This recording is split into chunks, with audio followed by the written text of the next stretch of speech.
তো বন্ধুরা, যেটা তোমরা দেখতে পাচ্ছ স্ক্রিনে, তো সবাই তো এখন জানো যে এই বাচ্চাটি একটা 16 কোটি টাকার ইঞ্জেকশনের জন্য সবাই খুব চেষ্টা করছে। তো আশা করি তা মধ্যবিত্ত যারা আছে তারা তো মানে সেরকম কিছু করতে পারে না।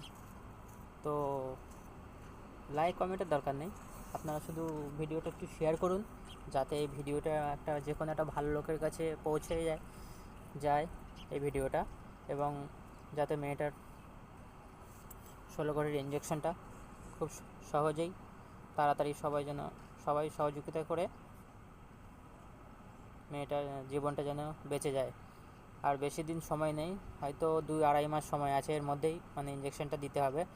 তো সোশ্যাল মিডিয়াতে সবাই ভিডিওটি দেখছে এখন কিন্তু, এবং শেয়ারও করছে এবং সবাই হেল্পও করছে। আবার যদি যারা হেল্প করতে পারেন, আপনার মানে ভিডিওটি শেয়ার তো করতে পারেন। শেয়ার করলে একটা যদি ভালো লোকের কাছে, একটা ভালো যার কাছে মানে অনেক প্রচুর টাকা আছে, তারা তো হেল্প করতেই পারে না বন্ধু। তো শেয়ার অবশ্যই করবেন।